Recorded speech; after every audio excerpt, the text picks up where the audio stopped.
Hello, my friends. Good evening. I want to tell you something really cool tonight. That there's this really interesting phenomenon that happens with limbic system impairment where oftentimes our symptoms prevent us from doing the very things that we love the most.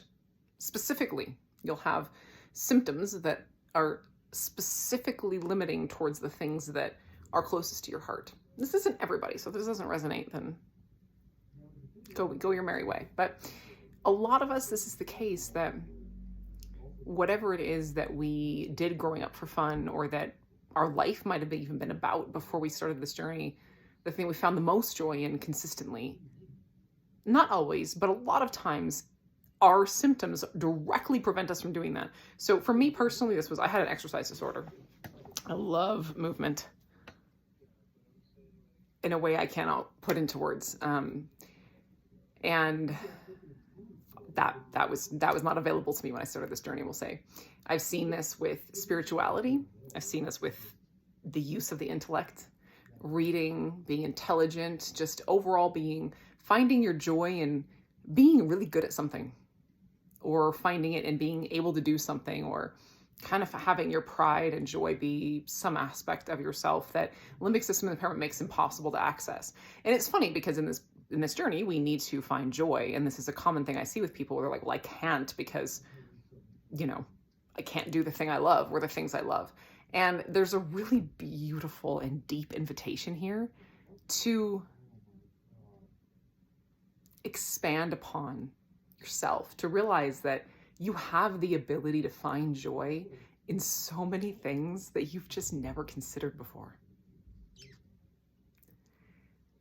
That you have the ability to find yourself in so many activities that you've never considered before. And this is one of my favorite parts of recovery, is the way that, honestly, at this point, as a recovered person, I can find joy in almost anything. And so many things I have fallen in love with and learned to love that I just couldn't access before. And again, this is often necessary for a lot of us, but it's something I encourage you to see as an invitation to expand upon yourself, to have a deeper and broader relationship to life by learning how to love different things. Learning, one thing I never did personally was art. I had a best friend growing up who was great at it, and I wasn't, and that was the end of that for my whole life. I never even tried again. And it's something I found great joy in now, is all these things I never even considered as places to find that dose chemistry, places to find joy, were all involved in things that I previously were meaningless, like sawdust or cardboard to me. And I see this often, not always, but often. So if you're in that position where you feel like you're meant to be pursuing joy, but you can't find it because your symptoms are blocking you from the thing you've always done to find joy, I encourage you to realize that there is a gate that opens to an infinite field of possibilities of things that are beautiful and meaningful and rich and joyful, and that you are so much bigger than you realize.